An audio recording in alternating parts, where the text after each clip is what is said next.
Magandang araw po sa lahat at ngayong araw na ito ay i-review po natin ang tungkol sa DAX o yung update po ng DAX.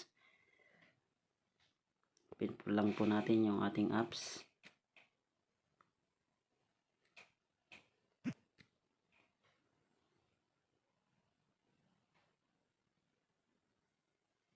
Ayan. So naka-open na po yung ating apps. Natapos na po yung kanilang staking dito. So automatically na-transferred na po yung balance nating DAX sa ating main account. Ganon din yung dump na farm po natin o naging porsyento po niya habang siya po ay naka-stakes yung ating DAX. So nakakuha po tayo dito ng nasa 110,914,198 na dump. So pwede na po nating ma-withdraw ito. So gagawin lang po natin, i-connect po muna natin yung ating MetaMask wallet dito po sa ating dump. Kailangan may MetaMask wallet po tayo. Ayan, dinisconnect ko po muna siya. Kailangan po ay meron po tayong MetaMask wallet na i-connect po dito. So kung wala pa po kayong MetaMask wallet, meron lamang po yan sa Play Store. Search nyo lamang po MetaMask wallet at mag-create po kayo ng inyong wallet doon. So pag nakapag-create po kayo ng inyong wallet, may seed phrase po siyang ibibigay.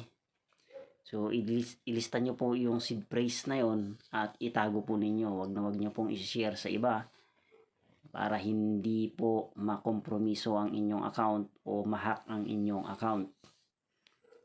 So puntahan po natin yung ating MetaMask wallet. So dito na po tayo sa ating MetaMask wallet. Login lang po natin.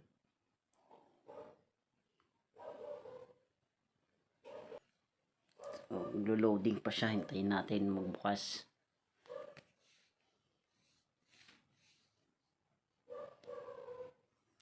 Ayan, so nag-pop up na po yung ating MetaMask wallet.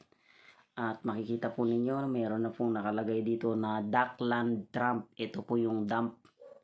Yung Duckland Trump na ito. So paano ba may lagay itong Duckland Trump na ito? So pag nandito po tayo sa ating wallet, i-click lang po natin ito. Itong import token. Tapos dito po tayo sa may customize token o sa custom token. Tapos kunin lang po natin yung contract address ng dump token. Nandun po yun sa kanilang Telegram community. Pero lagay ko na rin sa description sa baba para hindi na po ninyo hanapin. Paste lamang po dito yun. Pag na-paste na po ninyo yung contract address po dito, natin yung contract address. So dito po i-paste lang po natin yung contract address dyan. Ka-paste po natin, i-next lang po natin yan. So ayan na siya, magpapakita na siya yung dump. Tapos i-next lang po natin yan. Tapos import. So yung sa akin ay na-add na po yan, kaya hindi na po yan magpapakita ulit kasi ayan na po siya, nandyan na po siya. Pero kung kakabukas nyo lamang po yung inyong MetaMask wallet, syempre hindi po yan kagad magpapakita dahil wala pa po yan. So kailangan nyo po munang i-import. So ganun lamang po kasimple yung pag-import sa MetaMask wallet ng Duckland Trump o mas kilala sa tawag na dump. So balik na po tayo ngayon sa ating Telegram account dito sa ating dump. Yan, so kung i-withdraw po ninyo, ko-connect po muna ninyo yung wallet ninyo dito sa Connect Wallet. Yan, so pipili po kayo kung meron po kayong wallet na OKX, pwede rin sa BitGet o di kaya naman ay sa Gate Wallet. So pipiliin ko tong MetaMask dahil ito yung wallet na meron ako. Click ko lang yan. Automatic po yan. Balikan natin dito. Hindi pa siya nagko-connect. Balik tayo dun sa MetaMask wallet. Ayan. So ayan, magkakaroon po siya ng account active now, sabi niya. Ayun, nakakonect na po siya. So pagka-connect po na ganyan, sasign lang po natin para ma-confirm yung connection niya. Ayan, login success. Nag-login success na po siya. So okay na po 'yon. Yung problema mo na nga lang dito ay hindi mo makita yung dump token. So ang gagawin mo, i-close mo muna ito. Itong MetaMask wallet mo. Balik ka dito sa iyong dump o sa iyong DAX sa account sa Telegram. Click natin ulit. Ayun, nag-refresh na siya. Nakakonect na po tayo sa ating MetaMask wallet. Try natin i-withdraw ngayon tong dump token. Click natin yung MetaMask. Ayun, so magpapare-login po siya ulit. So login po tayo ulit. So ayan, nag-pop up na po siya. Tayin lang po natin siya. Dito po, puntahan po natin siya dito. Iyan, dito. So kung hindi po siya nagpakita, click nyo lamang po itong isang to. O pag nag-connect naman na siyang ganyan, tayin lang po natin. Ayun, so nag-connect na siya. Ayun, so click natin kagad itong withdraw. Pag hindi natin na-click kagad yung withdraw, ay babalik siya ulit. Yung makikita mo lang yung ganito, cancel muna natin to. Cancel natin. Ayan, nakaganito lang yan. Pag hindi mo click kagad yung withdraw, paano sa nag-pop up na siyang ganon. Ngayon, pag nangyari yun, i-close mo muna itong MetaMask wallet mo. So, pagka-close mo yan, balik ka dito sa yung DAC app sa Telegram, click mo ulit yung withdraw. Mas kagaya ng ginawa ko kanina, pagka-pop up nung wallet mo, tapos nag-connect na siya kagad, click mo kagad yung withdraw na lumabas. Ulitin natin. So, open natin yung MetaMask. Hintayin lang natin na bumukas siya.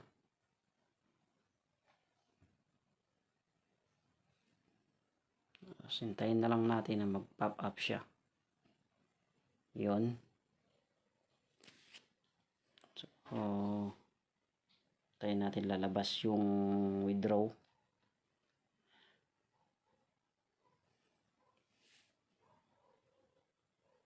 So, yan, nag-connect na siya. Click natin yung withdraw. Tapos, maximum natin. Tapos, sign.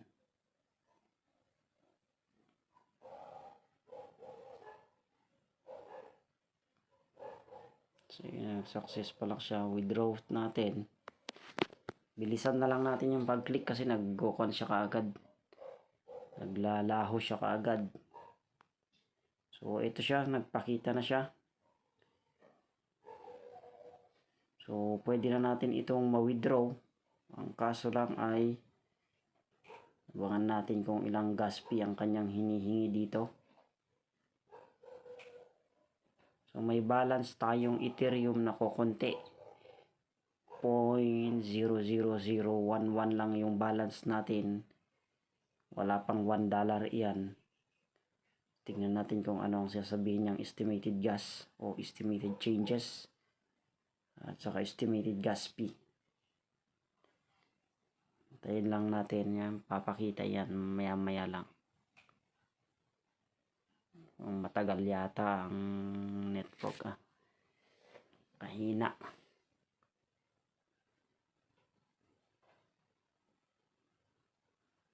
So kanina trinay ko ito. Nasa $2 mahigit yung kanyang hinihinging gas fee. Samantalang yung kiniklaim mo naman ay wala pang $2 yung kanyang value, masyadong mababa. Wala pa yata, ayaw magpakita yung gas fee. Masyadong matagal yung network, mahina siguro ang internet dito sa aking location kaya ayaw niyang ipakita. Sa $2 mahigit yung sinasabi niya kaninang gas fee, kaninang trinay ko siyang buksan. Pero hindi ko ito niloy. So ngayon, hindi ko rin lang din naman sa itutuloy. Gusto ko lang sanang makita kung ilang gas fee ang kanyang hihingin. Pero parang ayaw niyang ipakita ngayon. Naglo-loading lang siya ng naglo-loading. So, ganun lang yung pag-claim. Click mo lamang itong confirm kung meron kang sapat na Ethereum at makukuha mo na yung dump token. Pero balik tayo dito sa may DAX application sa Telegram. Saan natin to? So, meron sila ditong another program. May lunch pool ulit dito. Ito. So, ang i-stake naman upcoming sabi niya ay dump. Ito, para mas makarami pa tayo ng dump. I-stake naman natin yung ating dump. So, ang total pool reward nila ay nasa 126 billion 126 trillion 207 billion dump token. So, ayaw ko pang i-withdraw yung aking dump. Abangan ko itong dump pool na ito. I-stake ko siya ulit dito para lumaki pa yung aking nakuhang dump na 110 million. Sayang naman yon kung hindi ko siya i-stake. So, hintayin ko na lamang ito. So, yun lamang po yung ating update dito sa DAX. Pwede na pong mag-withdraw. So, yung mga wala pang DAX, pwede pa pong humabol dito. Yung mga wala pang DAX. At pwede pa kayong mag-farm ng DAX token. Pero sa dump, kailangan nakasama kayo dapat doon sa unang staking ng DAX para nakakuha kayo ng libreng dump token. Kagaya nito. So, meron tayong libreng dump token dito na 110 million. So, i-stake ko yan doon sa lunch pool nila ulit. At saka ko hintayin na matapos yun para madagdagan pa ito. Meron din ito na dagdag na features niya bukod dito. Tingnan natin. Hindi yan. Ito, dito sa may minigame. Yan. Meron dito silang minigames na ginawa. Pwede kayong maglaro dito sa minigames na ito. Tingnan nga natin kung ano tong minigames na ito. Ay, iba yata ito. Hindi yata ito yung games nila. Tingnan natin dito. Ay, ito. Ito yung kanilang games. Meron ditong DAX Crash at saka Dump Crash. So, ang gagawin nyo lamang dito, magdi-deposit lamang kayo dito ng inyong DAX. So, pagka-deposit nyo ng inyong DAX, pwede kayong maglaro dito sa DAX Crash na ito. Huhulaan nyo lamang ito. Ito, click natin. Naglaro na ako dito ng 3 beses. Yan. Una, natalo ako. Ito. Tapos ikalawa, nanalo naman ako. Tapos ikatlo, talo ako ulit. So, hindi ko na sinubukan. Hindi ko maintindihan Kasi hindi ko alam kung alin ba dito ang kailangan i-adjust bago sumali sa kanilang DAX Crash at dito. Kung lower ba ng 1.3 ang ibig niyang sabihin or higher. Siguro ang kanilang ibig sabihin dito. Pero pag i-click mo to, tumataas naman. Yan. So, click mo rin dito, tumataas din. Tapos dito, maglalagay ka dito ng number of DAX mo. Pwede ka sigurong maglagay ng 1 or 1 pataas na DAX. Pwede mo ring i-maximize lahat ng iyong DAX. Kaya lang, pag talo ka dito, ubos ang DAX mo. So, sayang naman yung iyong pinaghirapan. Yun yung ayan. So, nagkakaroon siya ng chart, tapos biglang babagsak na ganun. Hindi ko alam kung ano yung magiging basis nila dyan. Ayan, nag-start na naman na siya. Mayroon silang 25 seconds para magtaya ka. So, try natin maglagay ng 1 DAX. Tapos, join game tayo. So, 1.29. Hintayin natin kung anong maging result. Meron tayong 1 na inilagay. Meron pang natitirang 1 seconds. 4 seconds. But, muling bumalik yung oras niya. So, ayun. Ayan yung sinasabi ko. May nag-chart na ganyan. Tapos biglang babagsak. then round-ended kanya. So, under 1.2 daw ang nangyari. Sabi niya, ay congratulations to everyone who plays take profit order under 1.2. So, ibig sabihin kung 1.2 pababa, siguro panalo. Lagpas ako sa 1.2. Nasa 1.29 yung lagay ko. Yun, talo tayo ng 1. So, ganun lang atong larong ito. Ano po? So, yun lamang po yung ating update sa kasalukuyan dito sa DAX.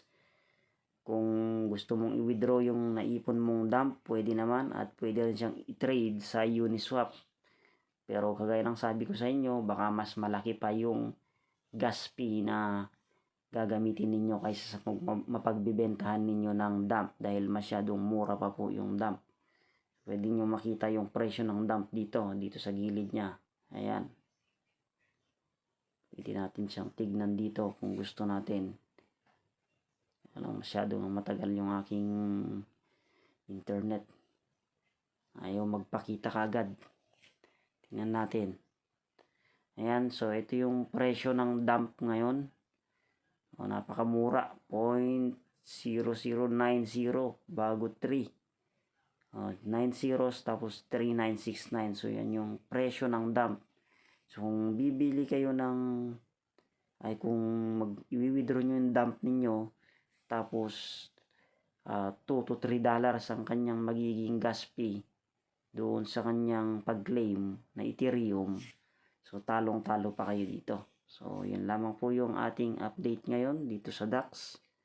Kung hindi ka pa nakapag-subscribe sa aking channel, subscribe ka na para updated ka lagi sa mga videos na i-upload ko. Yun lamang po. Maraming salamat.